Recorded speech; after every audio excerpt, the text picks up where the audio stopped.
de segundo nivel. Nuevamente pedir disculpas porque no pudimos estar presentes en el enlace Zoom. Estoy mandando de todas maneras nuestra clase grabada. El día de hoy nos tocaba literatura y pues recordemos que la clase pasada nosotros habíamos trabajado acerca del clasicismo, que comprendía 2 etapas, la literatura. ¿Correcto? El día de hoy nosotros vamos a hablar acerca de la literatura medieval. Quiere decir que en algún momento se termina todo lo que es la etapa clásica y se va a dar paso a una nueva etapa. Esta va a ser la etapa medieval.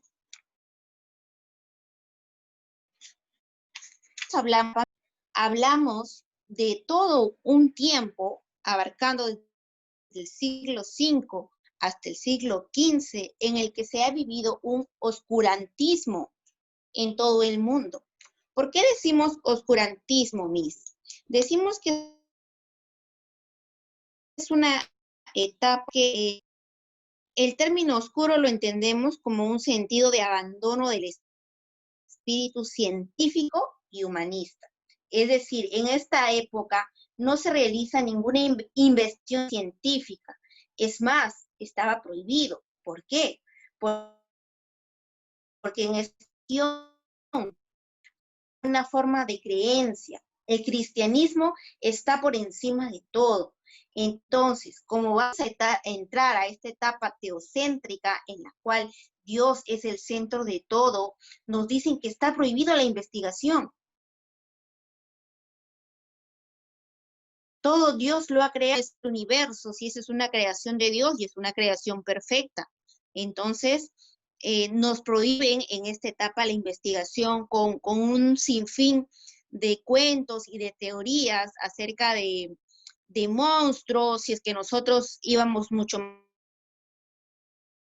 más allá de los males, llamado infierno para las personas que cometían unas acciones que eran negativas, ¿no? Entonces, por ello, toda esta etapa se va a llamar etapa oscura o el oscurantismo.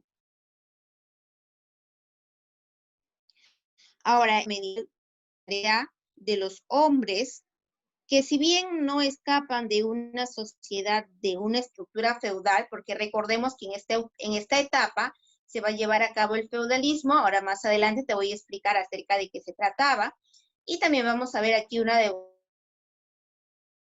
devoción cristiana, adicciones hacia horizontes de pensamientos que han nutrido la humanidad. Es decir, a pesar de que estaba prohibido la investigación, de todas maneras habían uno que otro hombre que realizaban estas investigaciones de forma callada, ¿no?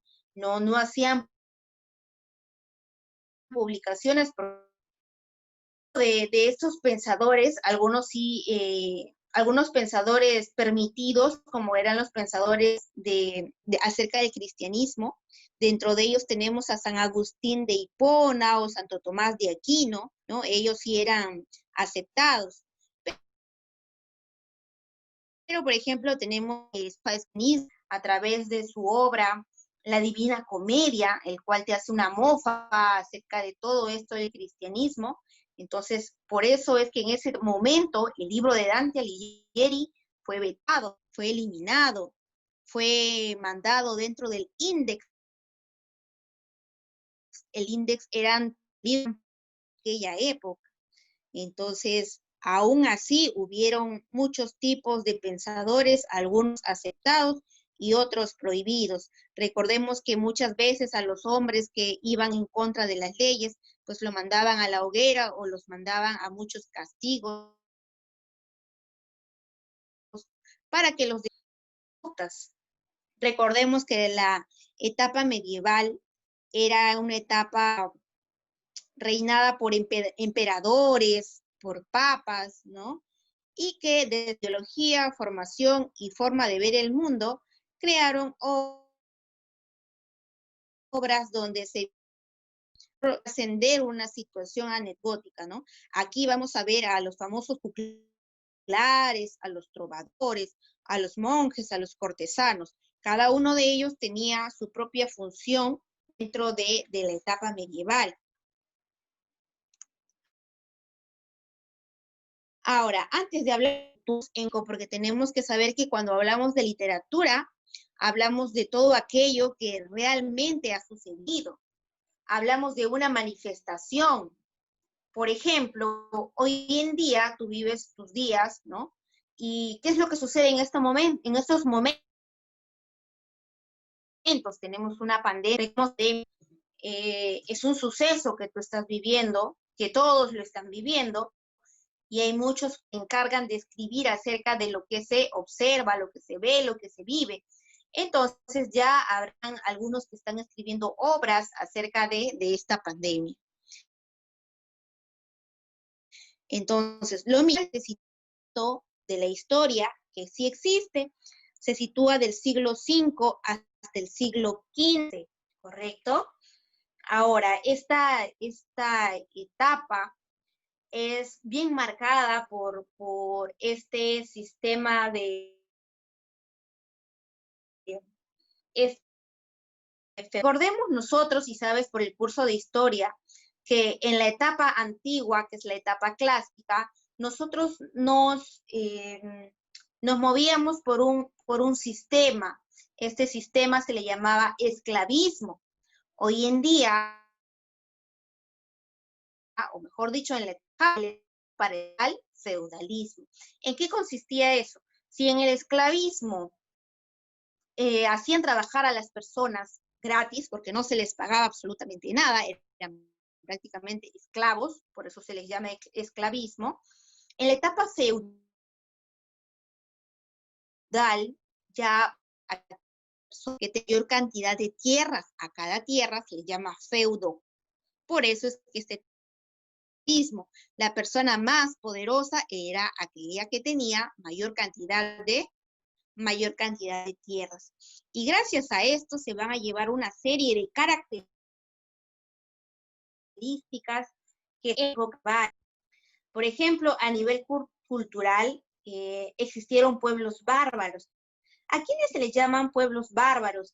Recordemos que en esta época, en la época medieval, cuando ya se acaba todo el clasicismo, Roma entra en decadencia, cae Roma, cae Grecia, y comenzamos a manos de los pueblos bárbaros, se dice. ¿Por qué? Porque comenzaron las invasiones bárbaras.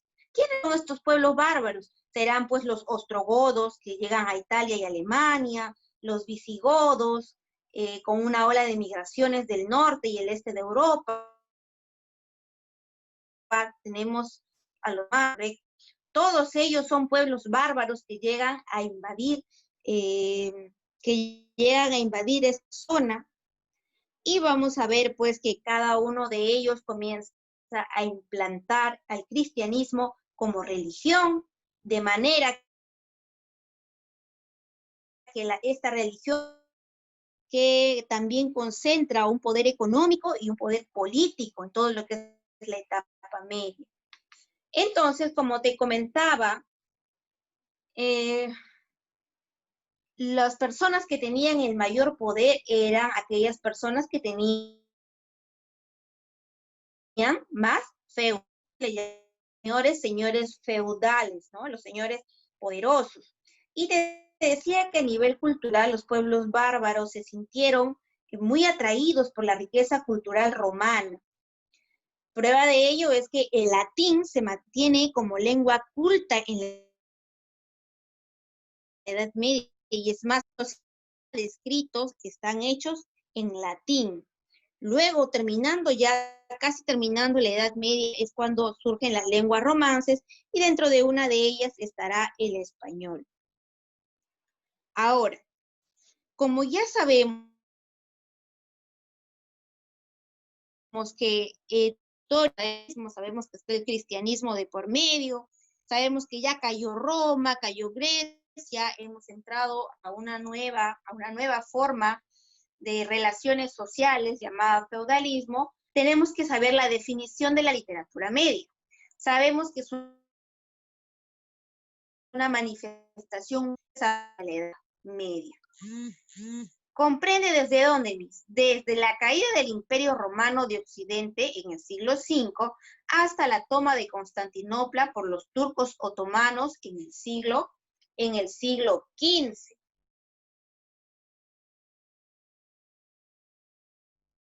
Ahora vamos a la caída del clasicismo greco-latino cuando te hablamos de Grecia.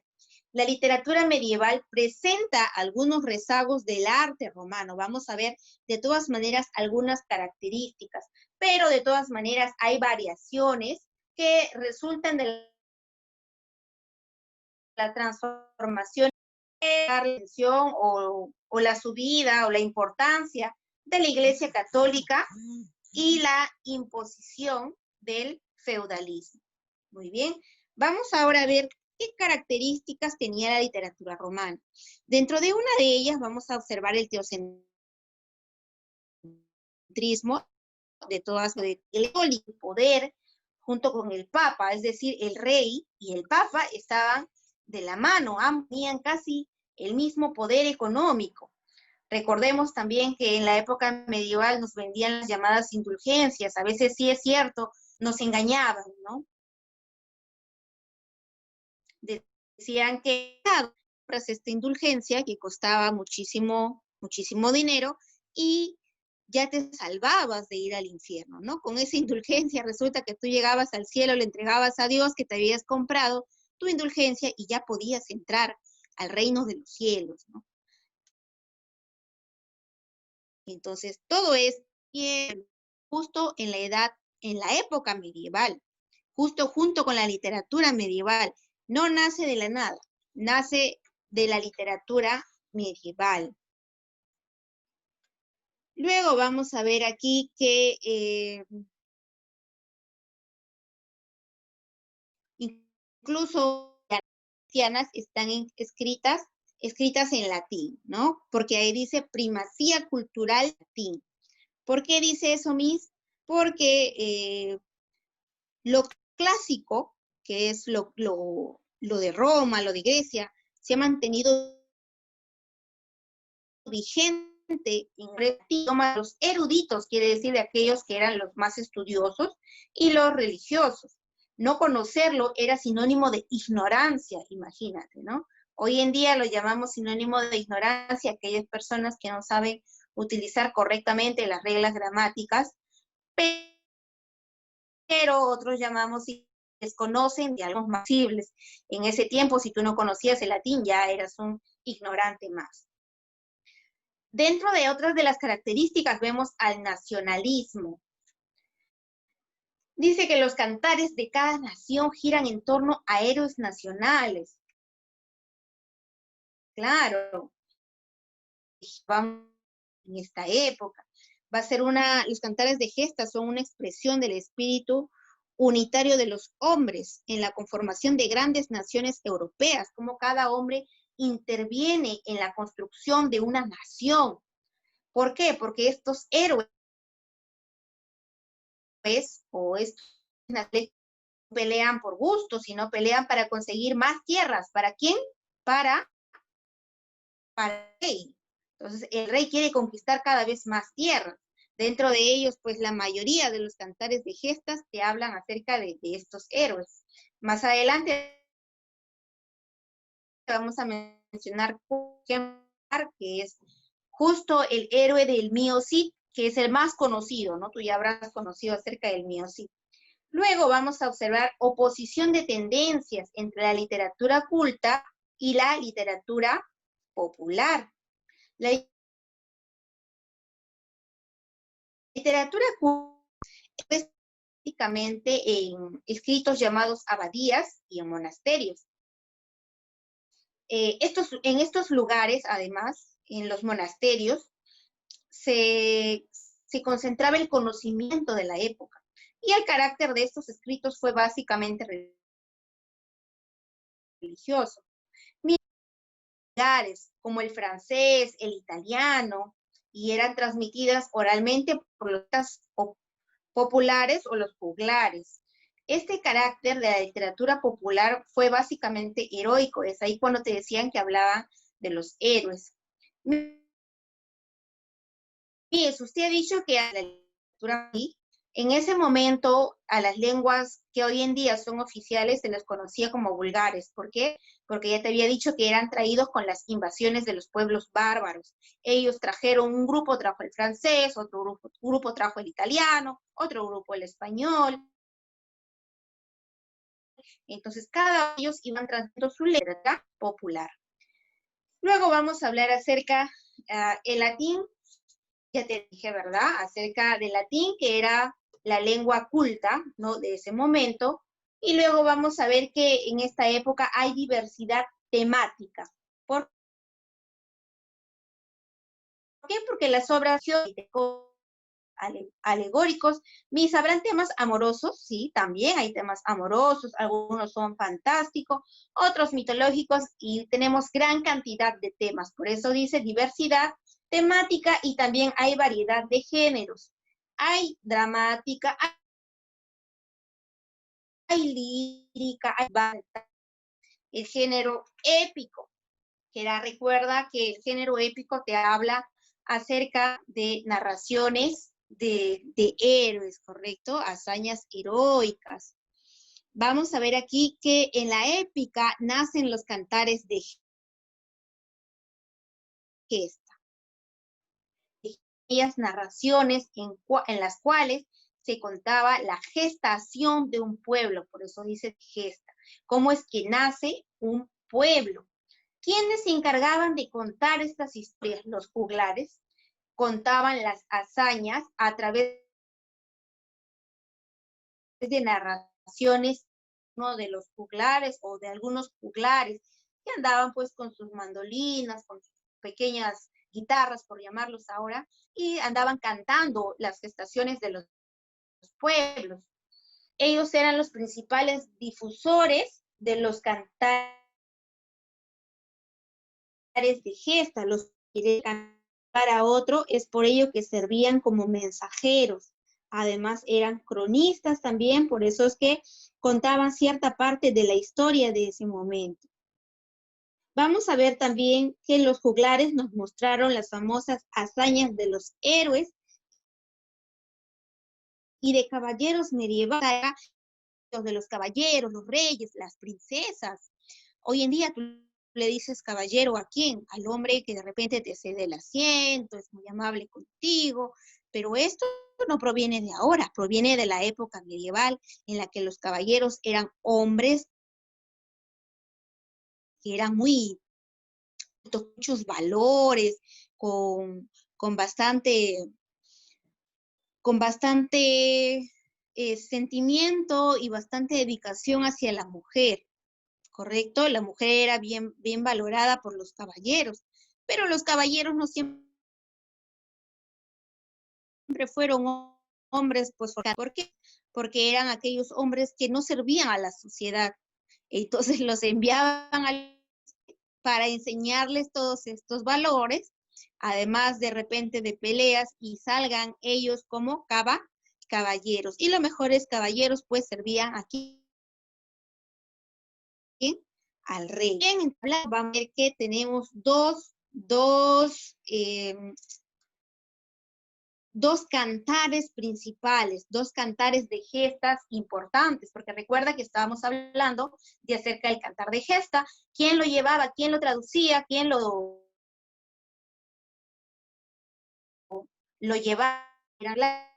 Era el cancionero de Roldán. Este cancionero de Roldán, pues, se lleva a cabo, se realiza en Francia. El cancionero de Roldán o el cantar de Roldán es anónimo. ¿Por qué, mi César? Estas narraciones eran los juglares, entonces no tenemos nombres exactos de quién pudo realizar esta obra, no tenemos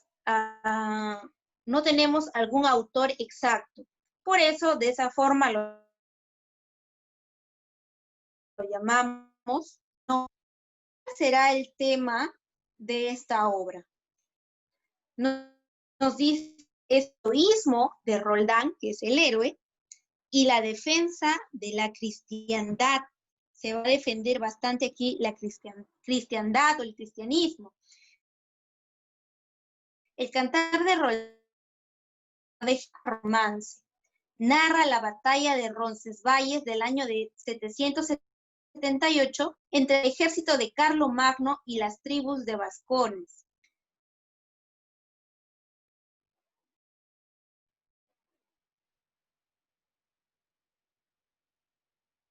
Ahora, el cantar de los Nibelungos en Alemania. El tema del cantar de los... Vamos a ver aquí una imagen. Listo, tenemos al cantar de los Nibelungos.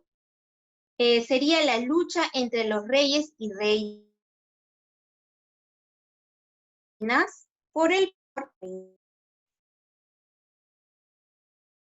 Por ejemplo, vamos a ver en la primera obra, que te había dicho que es el cancionero de Roldán, que el rey Carlomagno se encuentra en España y manda un mensaje a otro rey, que es el rey Marsil, el rey de los sarracenos. Y la Francia, el mensajero era Ganelón, quien al transmitir el mensaje una traición para que Francia huya de España y se debilite. De esta manera nace Roldán, ¿no? Roldán, que es el héroe de toda esta obra, para que pueda entrar en batalla. Por eso es que se le considera, o mejor dicho, la obra tiene el nombre como el cancionero de Roldán, ya que narra todas las hazañas de Roldán.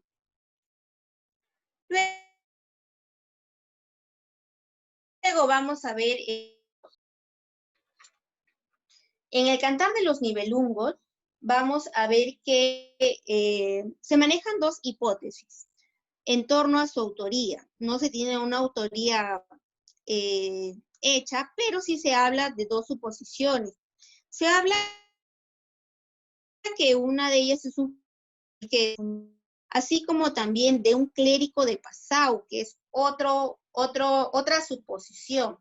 Los manuscritos más antiguos de esta obra datan del siglo XIII y el poema está dividido en 34 cantos. El primer manuscrito que apareció de este y luego aparecieron otros en el mismo país y también en Alemania y en Austria. Por eso se intuye, se supone que esta obra fue llevado a varios países, ¿no? A lo mejor encantó mucho la obra y se fue difundiendo en diferentes... Bueno, eso sería todo acerca de la literatura medieval. Hemos hablado hoy día entonces acerca de cómo es que nace la literatura medieval, cuál es el concepto de la literatura medieval, y cuáles son las características de la literatura medieval. Eso es lo principalmente que quería que aprendas acerca de las características. Y luego, pues, hemos visto quiénes eran los juglares, ¿no? Que eran aquellos que narraban las hazañas a través de canciones, narraciones, implementaciones. Luego hemos visto a los dos principales cantares de gesta, que son el cancionero de Roldán y el cantar de los Nibelungos. Luego tenemos al Mío Cid, al cantar del Mío Cid, pero esto va a ser más adelante, no es en la misma etapa medieval, sino lo vemos más adelante.